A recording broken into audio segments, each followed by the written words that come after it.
Okay, everyone, welcome to you all, and welcome to the first tent talk of the day. You never miss one, do you?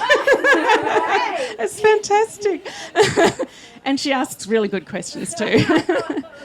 My name's Jane Sawyer. I'm the manager of Slow Clay Centre, and we present these talks on behalf of the Pottery Expo each year. We do it, and sorry, that's the Slow Clay dog, and she's supposed to be sitting on her mat. We do this because we like to engage some of the artists with the audience. It's a really lovely way of learning a bit more about behind the scenes and what happens in studios, in people's practices, how they make their decisions, all of those really important things that you don't see when you're holding their beautiful pot at the end, when you're buying it from the market. But there's a whole lot of other stuff that goes on in the background. So that's why we do these talks. And we hope that you learn a lot. We're an education centre, so we're all about learning.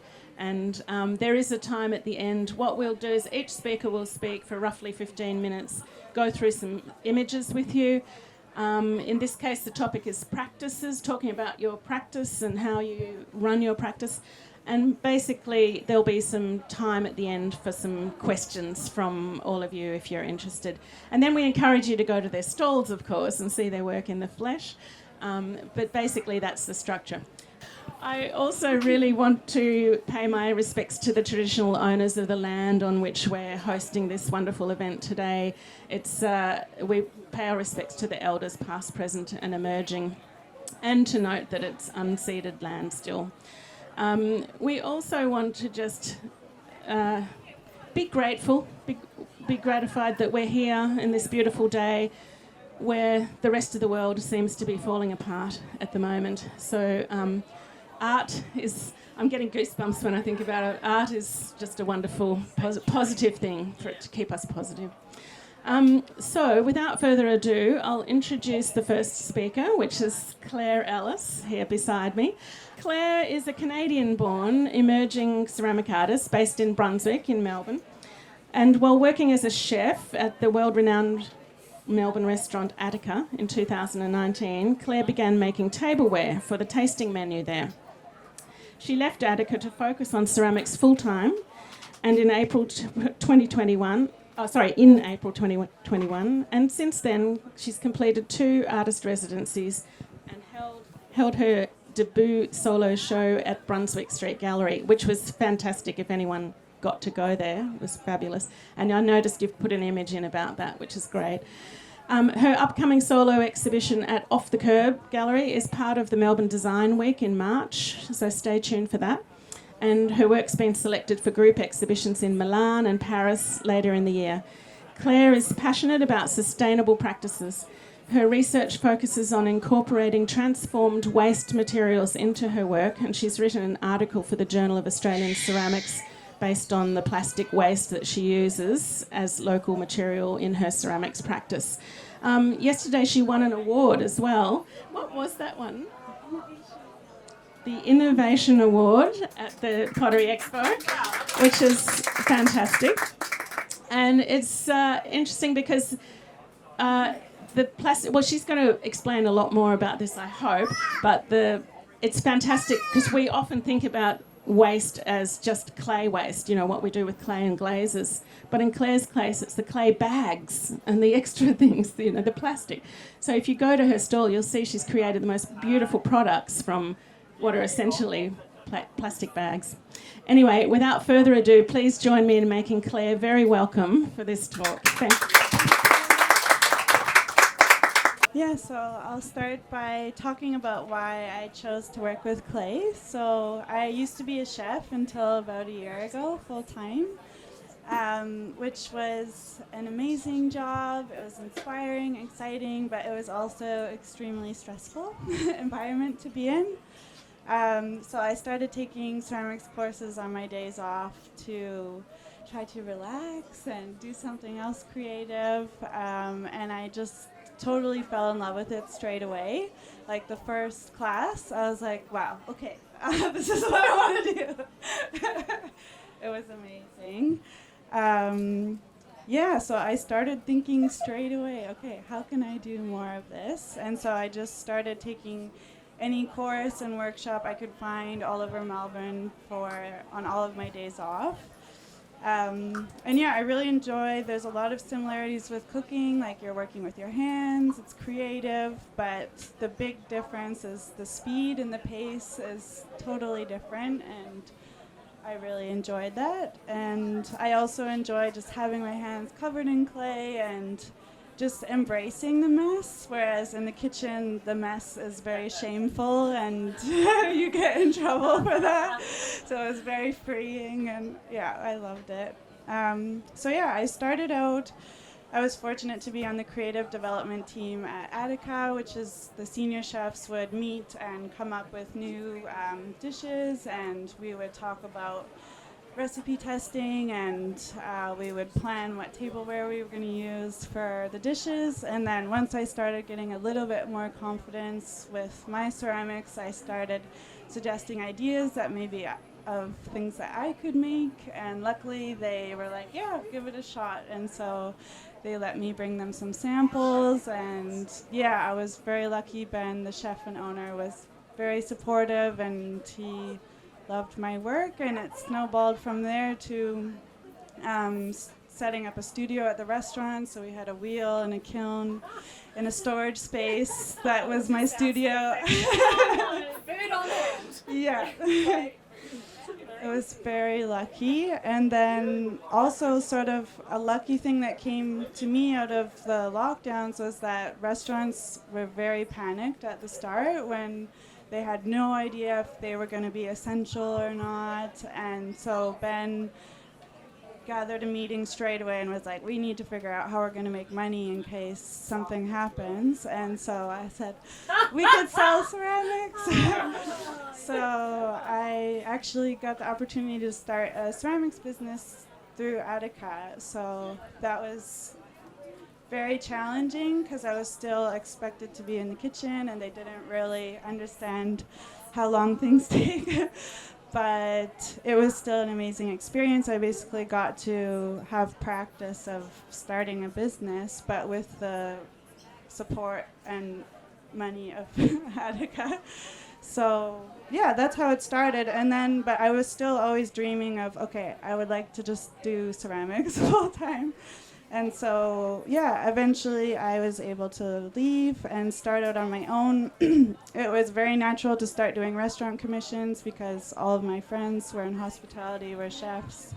So I was lucky to get lots of opportunity doing custom tableware at some really amazing restaurants. So I guess the main things that I learned about custom tableware is that it really depends on who it's for, what it's for, when they're using it, where it's going to be used. But yeah, a lot of people think with restaurant work, like, oh, it needs to stack, and it needs to be really durable, and it needs to be able to be dishwasher safe. But that's definitely the case with some places, but a lot of places, that's not the main point. The main point is, how does it make you feel? How does it enhance the dish? And it may be, like, there's so many plates at Attica that are crystal jars, and those do not stack, and those chip easily, and those don't go in the dishwasher. Those are hand washed. So it's good to, I guess, keep an open mind to what is possible, and it just depends on the place. So just having really open communication and really knowing what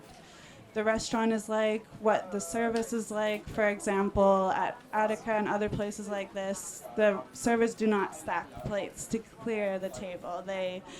You take one in each hand, maybe only one plate per person. So there's a lot of different possibilities depending what kind of restaurant it is. And yeah, one talk I found really inspiring was this recording of Pete Pinnell's speech, who's the president of NCCA at the moment, he talks a lot about the functionality of ceramics, but he also talks about the function isn't only how you use it, it's the ideas, how it influences you, how it makes you feel. And I love how he talks about how wedding dresses are functional as well as workout clothes. And they serve a different function, you know? One is more practical than the other, but you don't want to wear workout clothes at your wedding. So I like to think about that when I think about tableware. So this is a table vase that thank you, that I designed for Lume, which is another tasting menu restaurant in Melbourne. The brief there was everything they want to look like it's out of nature. They want everything to look like it's part of an ecosystem. And yeah, it's really fun working on projects like that where you have a sort of specific goal and a specific brief, but then you can come up with really interesting things that you wouldn't think of because of the narrow parameters. Pretty much straight away after I started ceramics full-time, I applied to do the Northcote Pottery Supplies artist residence, and I was fortunate to get approved to do that. And so the project that I proposed to do was 100 plates and to focus on form and food waste. So each day I would make a new plate that was a new form, and it was the same idea of giving myself parameters and then seeing what will come out of those narrow parameters. And that was also a really good chance for me to have freedom. I'd been doing always something for someone else that needed to be a certain way, and this was really nice to just do whatever I want. So that was really fun, and also to find out what is possible when I'm so early in my career, and really be experimental and try new things. And lots of things failed, but I really got clear on how far you can push things. So that was helpful. And then I also kind of had a catalog of designs to do commissions for afterwards. Just quickly, Oh, yeah. can I ask a quick question? Because you had a fantastic Instagram program with that. Okay. You posted each plate every day too, Yes. didn't you? Yes. Do you want to just talk about Yes. that? Yeah, so I thought that would be fun.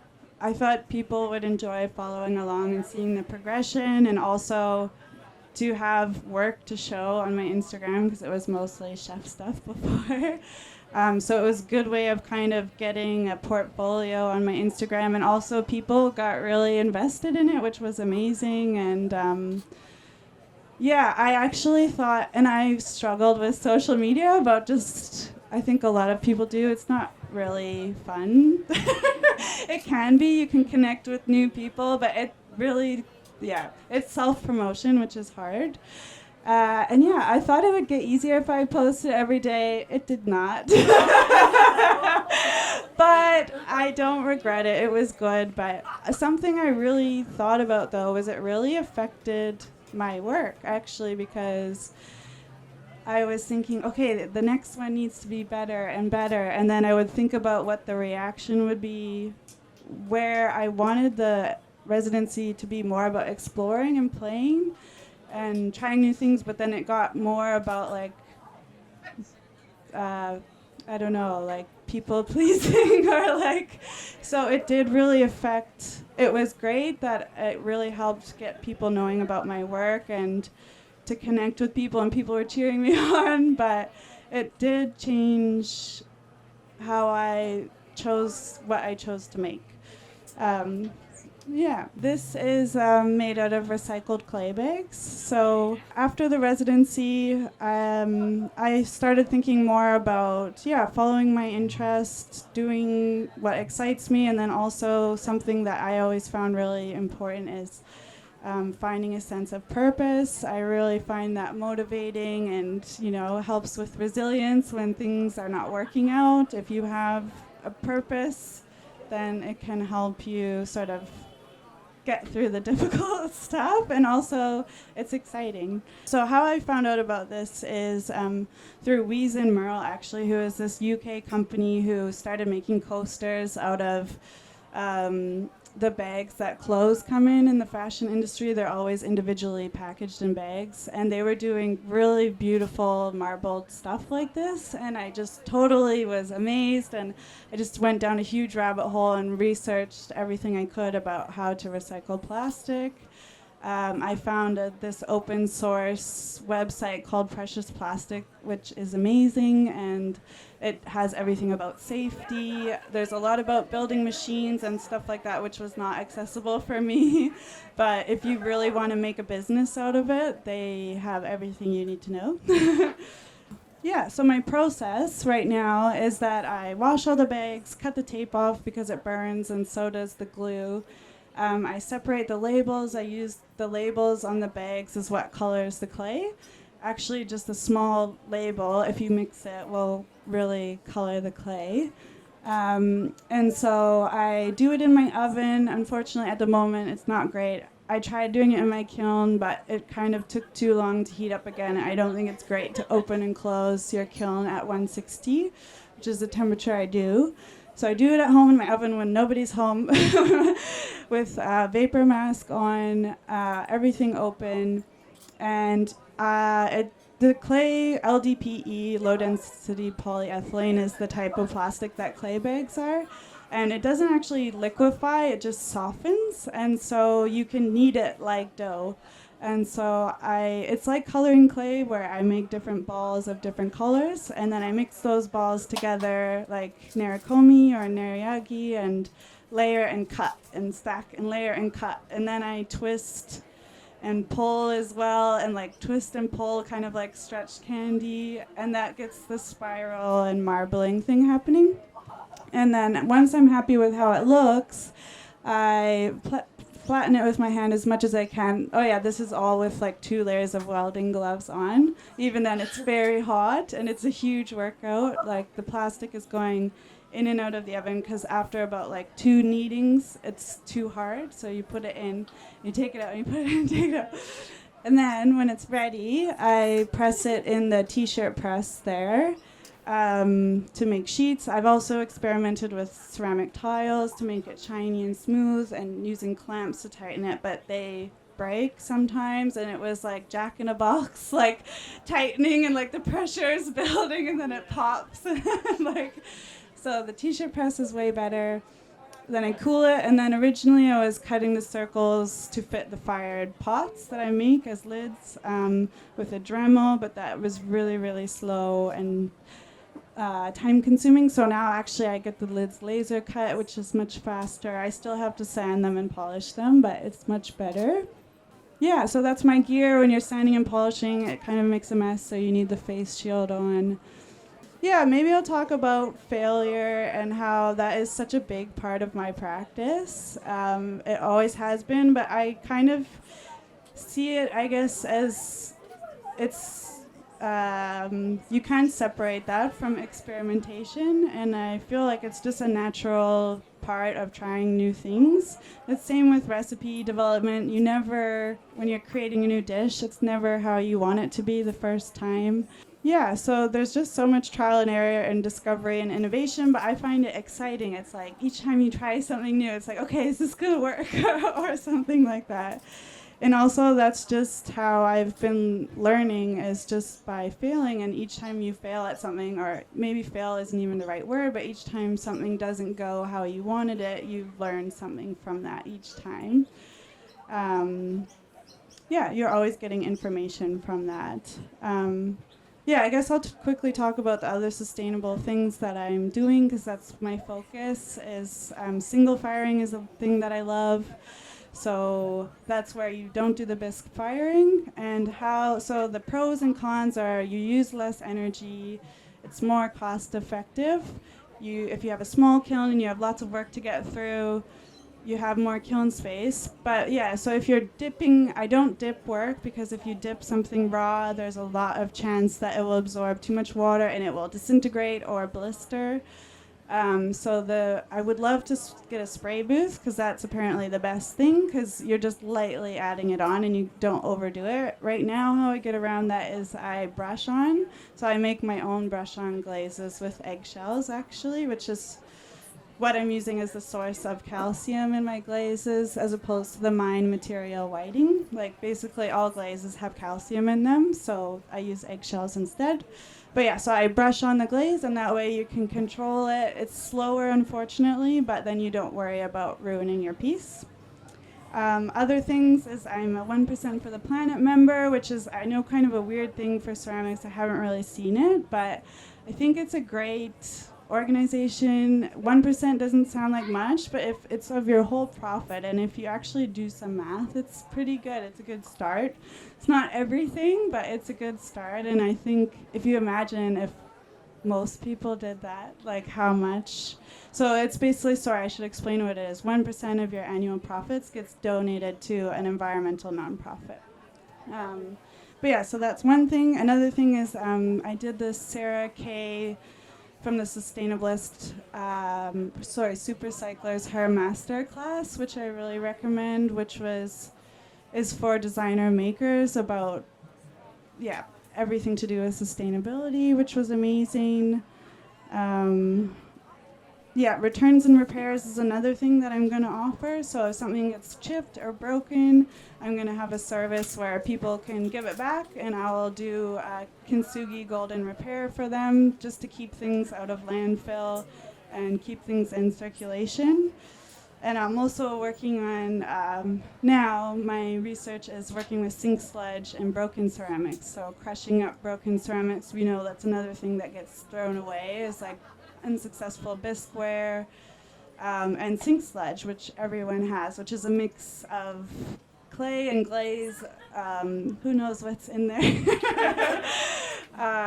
But you can use it if you just fire it to a lower temperature, and it can be really beautiful.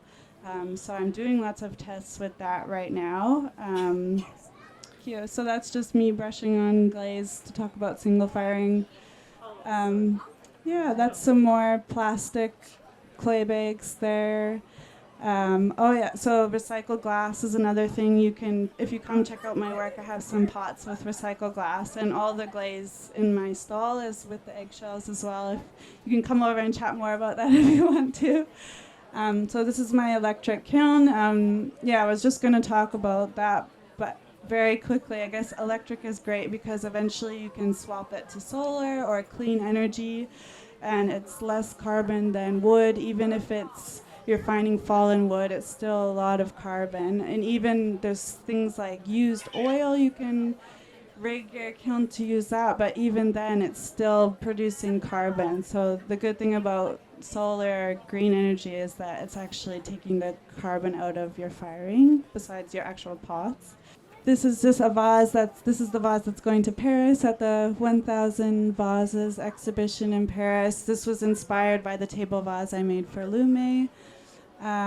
This is the work that's similar to my stall right now, and this is actually going to be part of the Melbourne Design Week. So that's the clay bags with the eggshell glaze and the recycled glass and the base as well. And this is my studio, a very messy picture of my studio. But those shelves are so awesome. This is at 1280 in Brunswick, which I love. I was working from home originally, but I found it very isolating. And so I really love the community aspect of 1280 and having people to hash out problems with or just talk with, and just seeing people every day is really nice. So I have all my work here. I have all my glaze buckets on the right side. There's a big workbench behind me for wedging and hand building. And then outside, there's a covered car park where my kiln is. So it's perfect. I have plenty of space. I think there's one more. Yeah, that's it. So that was the most favorite plate, I think, or the most popular plate from the 100 plates that I did. That's a bento box. So there's little compartments inside, and then the chopsticks are built in. But yeah, thank you for listening. Thank you, Claire. That was so inspiring and interesting. So, Emma Parker, thank you for agreeing to speak again. It's very lovely to have these fantastic potters speaking today. Emma hails originally from Newcastle-on-Tyne in the UK and is a sculptor and a clay-based artist based in Melbourne. She's been a visual arts teacher in schools for over 18 years, but her move to Australia 3 years ago coincided with a shift in focus away from teaching and onto her own practice.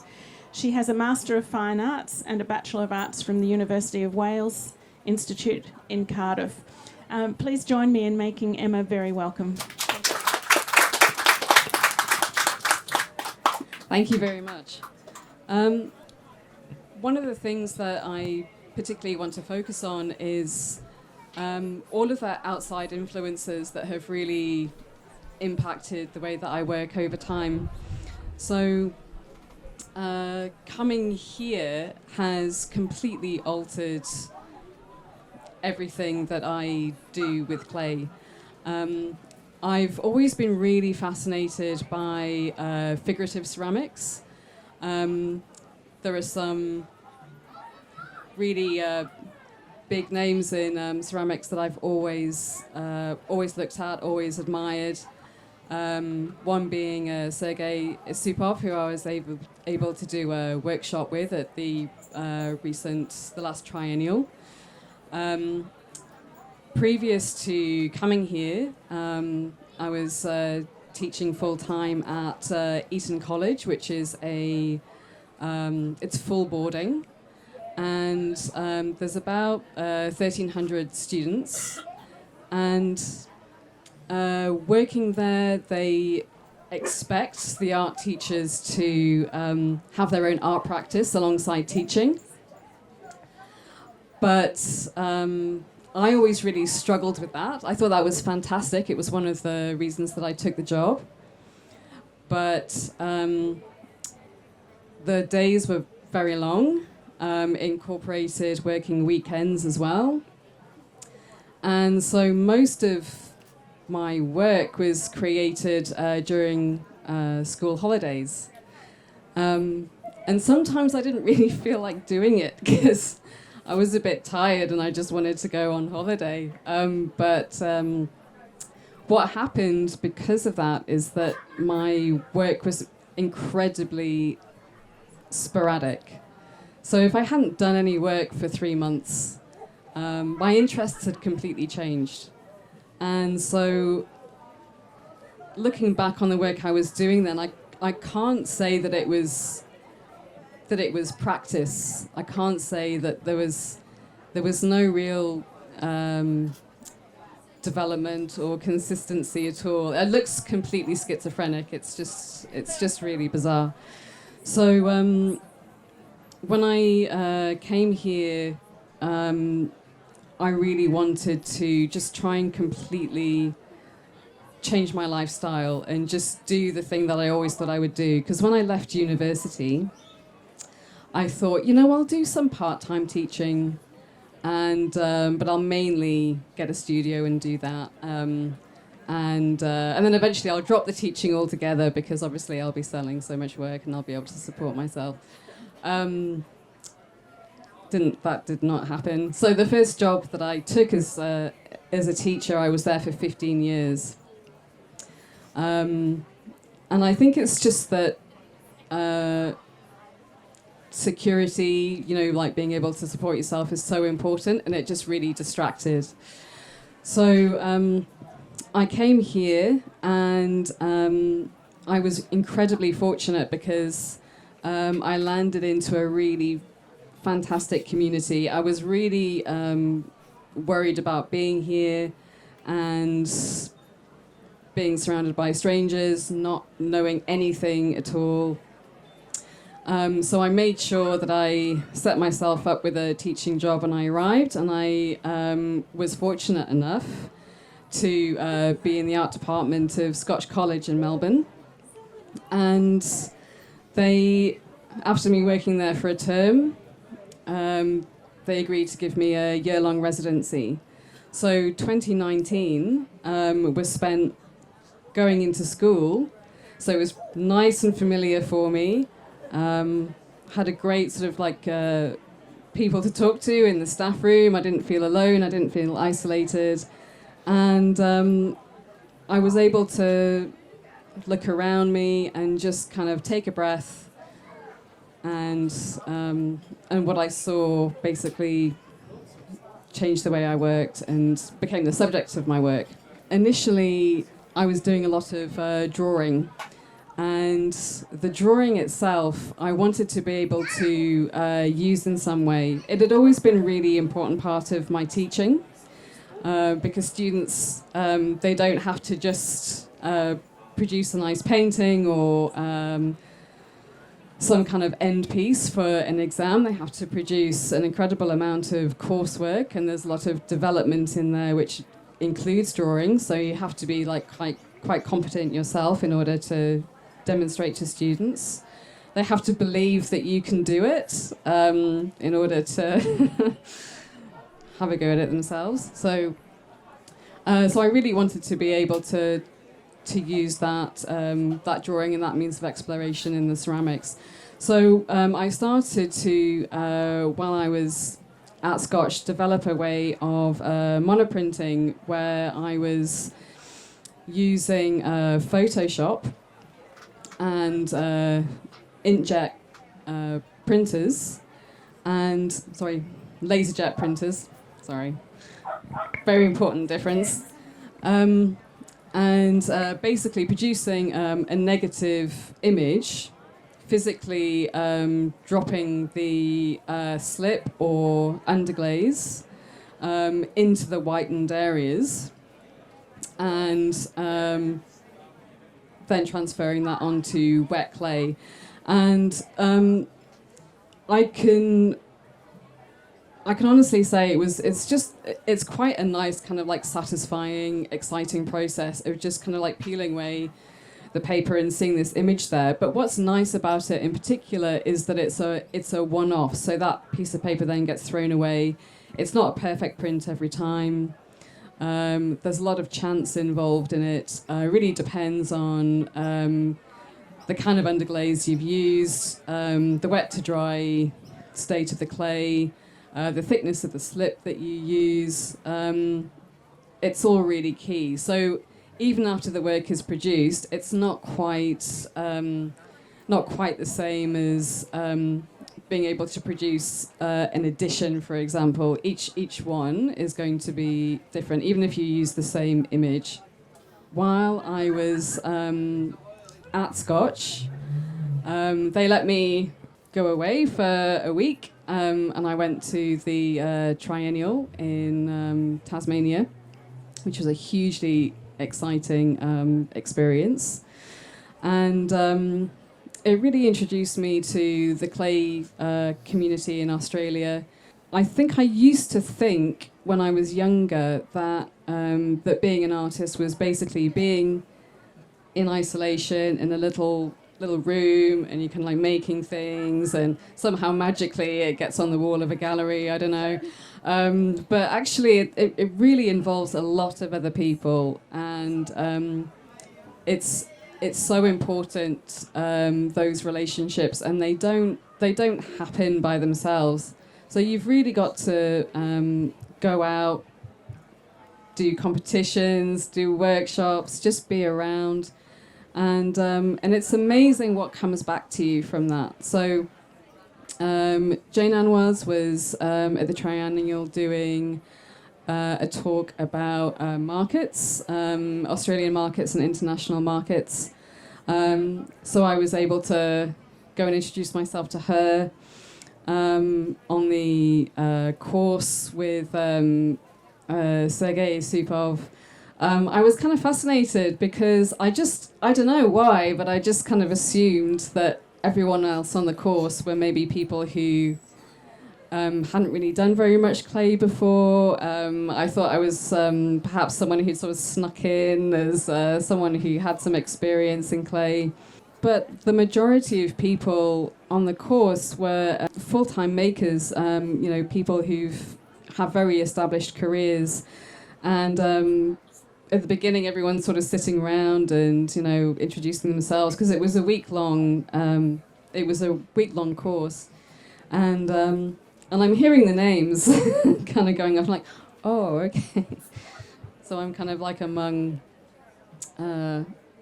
some like pretty important people. And I met Pi Bolton there. I met Marina Pribaz, who has become a great friend. My work completely altered from there. Previous to doing this course, it didn't change the way that I built sculpture, because I was always doing slab-built figurative work. but it was always monochrome. It was quite kind of chunky clay. It was really utilising what was available in the school I was teaching in. So this kind of shifted away onto porcelain and a much kind of smoother white surface that can really kind of take colour. So rather than being kind of like grey and quite sort of dull and kind of heavy looking, I suddenly started using quite bright colours and trying to be perhaps a little bit more naturalistic, but in going into Scotch College each day, for the very first time I was commuting because at Eton I lived on campus, so I just strolled out my front door and into the classroom. So like for the first time I'm kind of like sitting on trains with people, and a little bit frightening in that everyone they just want to block out what's happening around them on the train. They're just kind of getting their head round to starting the day, and so they're escaping. They're kind of on their phones. They're reading a book or something like that. They're not really kind of paying attention to the people around them because they figure everyone's doing the same thing. But I was spying on them. They didn't realise. So I was kind of doing some like sneaky little sketches of people and taking notes about what they were wearing, and just different little aspects of what interested me about them. Yeah, I just kind of really got fascinated with watching people, and so they became a really important part of my work. This is the back of one of the pieces, so they're quite flat. They're very narrow. So you have the front view, which is the main subject, and then the back kind of tells a little bit more of a narrative about where that person is, what's happening around them. Towards the beginning of 2020, everything started to change a little bit on the trains, and it's still obviously still the case. But I mean, I would attempt to get off the train at Richmond, and I'd have to kind of fight to get off the train. I was really worried I was going to end up, on the city route or something, and it's easier now. But so this is one of the images from the back of the parts. Just keep going through. Some of the commuter images are on platters as well, and kind of become sort of paintings. So thanks for that, Emma. That was really interesting. I'll stay sitting to begin with, but I may end up having to jiggle around standing up for a little bit. And it's been so good. We're so lucky that he's been so good. And if there are any tears, you just jiggle away as much as you want. I'll just start. So Jessie Pittard is a passionate printmaker and ceramicist, growing up with both parents involved with ceramics, and they're both here, by the way, Chris and Mary Lou Pittard. She has spent her life immersed in clay. I hope that means in a slip bath, maybe. Her studies and technical training as a printmaker at RMIT have influenced her approach. Within her practice, Jessie enjoys exploration and experimentation with form, design and process in both her functional wear as well as her sculptural works. Please join me in making Jessie very welcome for this last talk. So hi everyone. I thought I'd just show a few pictures of my other practice because it's quite broad what I do. I'm a printmaker and I do sculptural ceramics and I do functional ceramics. So these are some of my prints and works on paper. Can you just flick to the next screen? And so that's a sculptural installation that I did for the Morwell International Rose Garden Festival in 2020, and that's one of my sculptural ceramic pieces. But today I'm actually going to focus my talk around my functional ceramics, which is a very different approach. compared to what I do with the more exhibition pieces. So this is what I'm going to be talking about. And because it's sort of what I'm showing at the market today, as well as Jane's asked me to talk a bit more about online shops, and this is the work that I sell online. I don't tend to sell any of my exhibition pieces. It's more focused around the functional ceramic side of things. So here's a daggy picture of me at about 7 years old, and then the one on the other side is 20 years later, sitting in the same chair, still working in clay. So my introduction to clay is a bit more unconventional because I grew up with both my parents working full-time as ceramicists. And so I grew up with a 4-car garage filled with ceramics, clay and equipment. So I've been quite fortunate where I sort of was always familiar with clay, and I sort of began making my work originally just as gifts for people, and it was my kids range, which is the first sort of series that I started to do, was all about, I was frustrated with trying to find products for kids, my cousins and my young nieces, and there was all plastic. At the time you couldn't find anything that was really sort of robust and long lasting. Thankfully these days there's a lot of products for kids that are around that are actually sustainably made, but at the time, sort of 20 years ago, that wasn't there. So what I started to do was I started to make my own ceramics. And so this series of work has evolved over time. So when I first started doing it, I was hand painting pots that my parents made, and so I would bribe them. I would clean their work for them and do sort of odd jobs around the studio. They'd make the piece for me and then I'd decorate it. And then as I got older and as I got better, I would start making the work myself. So it's been a very slow evolution. And it got to a point where when I finished graduating from RMIT, I actually had enough of a demand to go straight into working full-time. So it was sort of just naturally happened like that. I didn't really intend to go full-time potter, but it's just sort of just eventually came about that way. And when I sat down to go, okay, I think I can do this full-time, I needed to really think about actually the reality of working full-time. How am I going to make it a business? And painting by hand, I love it. Painting directly on the clay surface is fantastic, but it's time-consuming, and I'm a slow painter. So I kind of decided to embrace my printmaking background and go, with printmaking, you spend a long time designing an image, and then you print an edition from it. And you've got a quality control over that.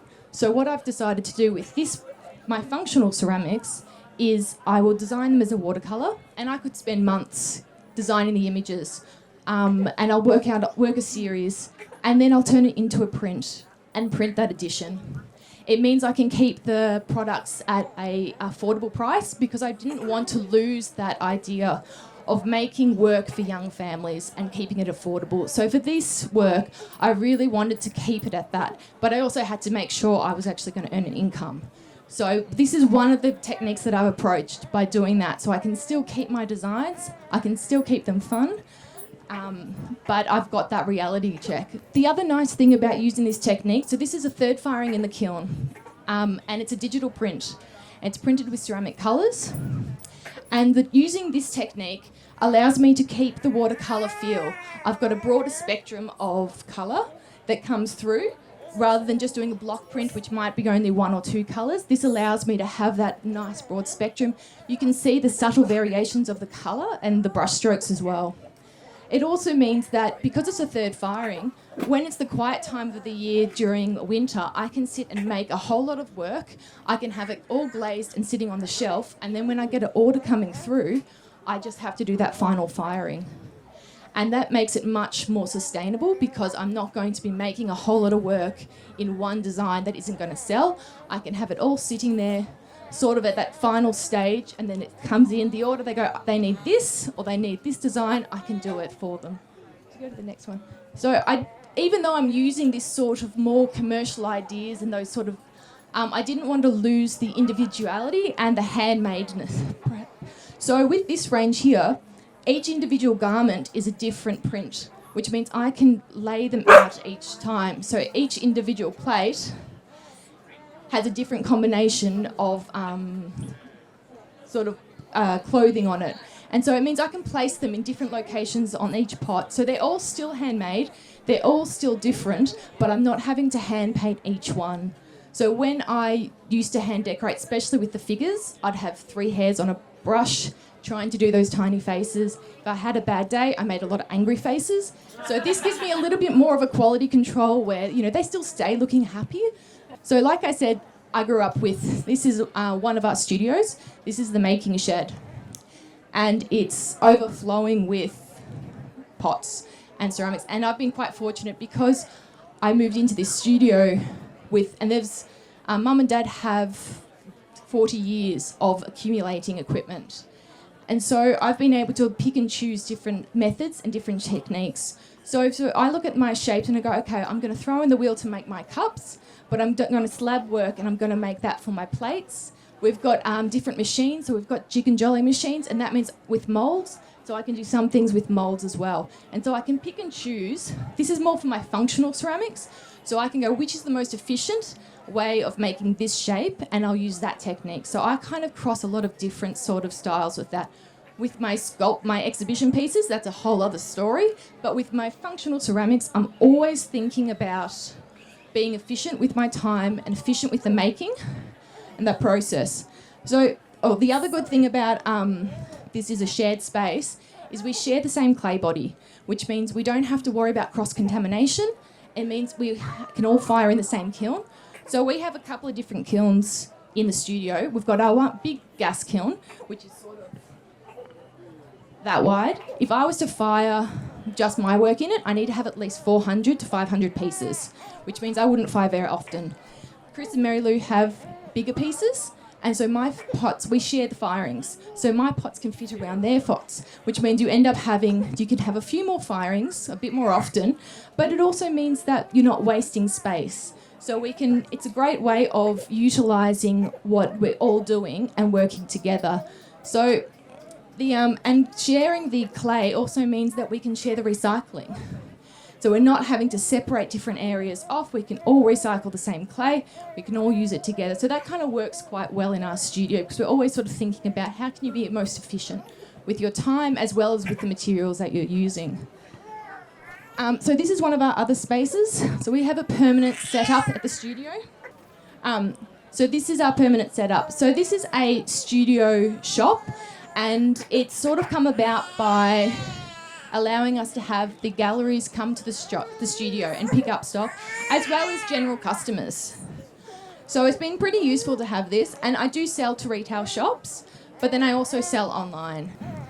So I have just launched a new website, and this is because my functional ceramics has taken off, and I was finding my old website that had both my exhibition pieces and one-off pieces, and then having functional stuff, it was getting too crowded. It was a bit of a dog's breakfast. So I wanted to really separate these two sides of my practice and give it its own entity. So this is my Backyard Adventures, which is designed around the more sort of bread and butter range of products that I do. And I've really thought about more the what pots are going out on there. So if you go to the next one. So when I first started selling online, and so this new website is based around the online shop side of things, and then my other website's based around more of a gallery and archiving of my exhibition pieces. So my Backyard Adventures is all more about the shop side of things. And so when I first started selling online, I would choose, my favourite pieces that I thought would look really good up.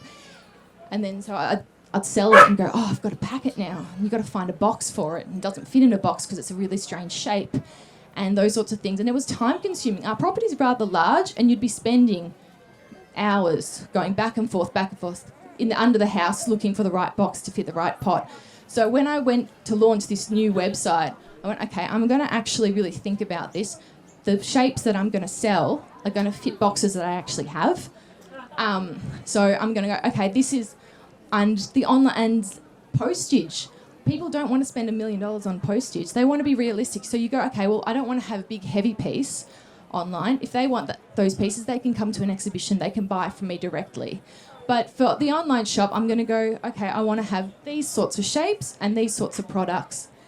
This is more of a reality check of doing the photo shoots. So this is my then 2-year-old. He's now 3.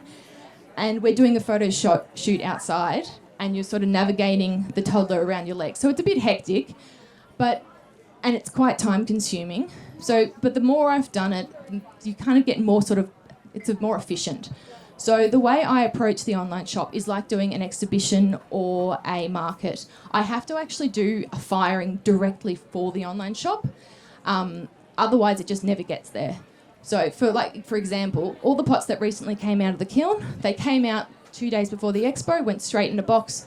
They're here, they're going to get sold. If anything that's left over goes straight to a shop, and then I start my making process again. So there's no time to sit and go take the photos of the pieces. So when I'm going to upload work to the online shop, I go, okay, this firing is for the online shop. This is what I'm going to make for it. And then I'm going to think about, we're going to have a whole day dedicated to doing the photo shoot. I like to take the photos outside most of the time, which means you have to choose a sunny day. I'm quite fortunate, my partner's a photographer, so we kind of do it together. So he'll take the photos and then I'll stand next to him and I will be the one who's numbering them, measuring them, weighing them, working out the pricing of them. And then you get to the editing stage afterwards and then you plug it all in the computer. So it is quite time consuming. It's really, I drag my feet over it because I don't like doing it, but it is kind of a necessary element of the business. And my customer base for these products, a lot of them are online. So it's one of those necessary evils that I have to accept. It's kind of like social media. I don't really like doing it. I don't like computers that much, but I do have to kind of approach it like that. The other thing especially with this range, is these days you can't quite get away with just sending a pot. There's the products and the sort of presentation of the piece. When people are opening up the box, they actually expect a lot more these days. Same with when you go to a market, the way people have designed their stands and stalls is a lot more elaborate. They want to it's a whole immersive experience. So I've had to think about the packaging and what I want to do. So thankfully now I'm actually all 100% recycled or post-consumer recycled packaging with me. And that was a slow process that I did. And I sort of went going, I'm going to stop buying bubble wrap, even though it's a lovely thing to use because it works really well with pots. But I'm not going to buy any more. But if someone gifts me it, then I'll use it and I'll reuse it for the markets and things like that. But I'm not going to buy any more. So I'm going to use what I have and I'll reuse that. And then I'm slowly going to invest in buying more sustainable products that way. All right, so excuse the dodgy handheld video here, but the one good thing that came out of the lockdowns was it actually forced me to go, I need to create a designated space for the online shop. I'm fortunate where we have got the space for it. Some people don't. This used to be a spare bedroom for when guests came over. And now it's just so the online shop, we've got a shelf in the corner with all the stock. I've got all the boxes there. I've got all the wrapping there. I've got all the other things there. This is to keep the toddler entertained while I'm trying to work. So it's kind of, you might get half an hour in there, you might get 10 minutes, you might get 1 minute. Sometimes you never know, but having it all in the one place makes it much more efficient in terms of your time, packaging and things like that. So, and then, so my idea is that's just one side of my business. That is the bread and butter side that pays the bills. And I do love making all of these products. I wouldn't do it if I didn't love it. I love creating functional wear that is designed to be used every day. And I like to create ceramics that are going to encourage children to learn how to be gentle, to learn what it's like to hold something that you value, and then you learn to be more gentle, because if you drop it, it breaks. And learning those things early on really have a fantastic overflow effect of how you approach a lot of other things in the world. But so that's my backyard adventures sort of thing, and then means that I can turn my Jessie Pittard website back into more about my fine arts practice and my passion projects and things that I take a little bit more time doing and those sorts. So it kind of means I could separate them because they were getting a little bit squished because they are quite different processes and different sort of elements of my work. But yeah, so that's about it. So thank you. Thank you so much, Jessie. And you did that jiggling really well. Very successful. We've got a few minutes for questions left. If anyone would like to ask any of these wonderful artists some questions about their work or their practice, feel free to put your hand up and we'll get them to repeat the question so that you can all hear it as well. Anyone? Yasha? So what in the past has been most helpful for your ceramics practice? Past experience. Well, I don't know. Maybe the thing that's most relevant to my practice now is my focus on materials, how chefs focus on ingredients. Like you make a dish based on what's in season and what you have or what needs to be used up, rather than, starting that way has helped me with my approach on waste materials, because when you have waste materials, you can't do anything with them. So you think about what is the best way I can use this, or what are the possibilities with this material. Same with food. It's like, how can I enhance this vegetable or this waste, like offcut. That material first, mentality has helped me with, my work. Thank you. I hope everyone was just as inspired as me by that talk about using eggshells, plastic bags. It's a very wonderful thing that you're doing. And what's the name of that organisation again? Is it one person? 1%. Oh yeah, 1% for the planet. That's fantastic to hear that. Thank too. you. And you mentioned Pete Pennell, and you just went NSECA, and I thought, people might not know what NSECA is. Yes. National Centre of Education for the Ceramic Arts, and based in America. Huge organisation for education for ceramics.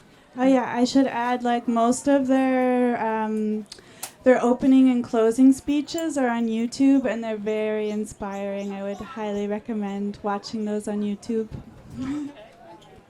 Anyone else? Questions for Jessie or Claire or Emma? Yes? Yep. The question was whether there are any other plastics that are suitable for that. Yes, actually, I skipped over. I used to use beach plastic at the start, so I was collecting, just plastic on the beach. I find that there is, I think, 6 different kinds of plastic. Some of them you don't want to use, but normally food-grade plastic, not water bottles. But if you check on precious plastic, it will help you how to identify which ones are which ones are safer than others, because there's some you want to stay away from. But generally, any soft plastics are the safe ones, and like plastic bags and lids and things like that. I've got a question about the online shop, Jessie, because I'm always curious. Do you have a launch date that you publicise first on all your social media before you open up a new stock? Yes, sometimes.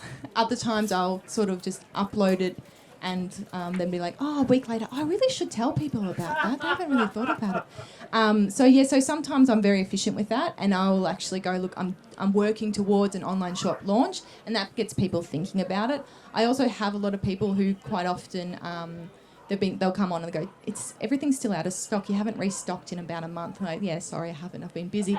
But I've had a baby, or I just haven't got around to taking photos. So quite often I'll just get people to say, look, send me an email. What are you looking for? It's probably downstairs on the shelf. I just haven't taken a photo of it yet. So sometimes I'm very efficient, and I can go like, yes, this is what's online, and I'll be advertising through social media. Other times I'm a lot less efficient with that, and I'll just upload it and then, eventually get around to telling people it's there. But yeah. And Emma, you are in the most perfect position, having a residency at Scotch College of all schools. You arrived, you started teaching, and then they gave you a year off. How did you do that? It was kind of like a unique situation, because they were looking for staff to fill in, so they weren't looking for a permanent appointment. And then I think I'd broached the idea of doing a residency before I actually went there, because they were advertising for a permanent role after that year. So we kind of negotiated it, but they were they were very open to it, and they had space in the kiln room. And I just kind of arrived and went in there each day, and yeah, that was really great. But it's kind of it's led to several other things, and so it's been it was a really good kicking off point. Yeah, I think it's a wonderful thing for schools to do in general, isn't it? To be able to have an artist in residence, so inspiring for the students. Any other questions from the audience? Yes. Thank you. I don't feel very organised, but thank you. So the question is about quantity. How many Quantity. pieces would she sell? I have no idea, to be honest. And yet we work alongside each other in the studio, so there's 3 of us, but sometimes we help each other out. So with the kiln firings, we will share loading up and unloading. Now that I've got kids, then sometimes if I just can't get into the studio to glaze, then Chris or Mary Lou will do it for me. And then I might do something for them. I might make them slip or something like that. So we do take it in turns. Sometimes I have employed someone to come with me. If I've got a big expo coming up and I've just got a lot of work that has to happen, I'll have someone come in and help me for a day or 2. My partner's quite good at it, but he's really good at the selling side of things. So he's very happy being shop assistant and at the markets, but the actual making, he's less enthusiastic. But so sometimes I do have extra help, but a lot of the time it is just, me in the studio working. Yeah, I've no idea how much per year, because that's quite a long time. So for one of our medium-sized electric kiln, I fit an average of 70 pieces in, ranging from larger stuff to small stuff as well. So I might have earrings and things like that in it. And I'll fire that. Well, for the work for here, I probably had 3 or 4 firings, but that's just for this one weekend. I've got another expo at the end of March, and I'll probably need double that. So that's in 2 months, that's several hundred pieces or more. But not everything sells, so then they can go to the next thing. So, I'm not quite sure how many I would actually make over the course of a whole year. A few, yeah. But I think the best way to do it is slowly progress. So don't over jump it. And that's for me, I was slowly built up what I was doing. For a long time, I was very fortunate where I got to do the Pottery Expo quite young and have my own stand. Jane sort of was really supportive of me doing that. So I've actually been doing the Warrandyte Pottery Expo for more than 10 years. And so that's been great. So that was my one event a year, was just this one expo. And now it's been ages working towards it. And now the way I think of it is this is the start of my year, and then I have the rest that happens afterwards.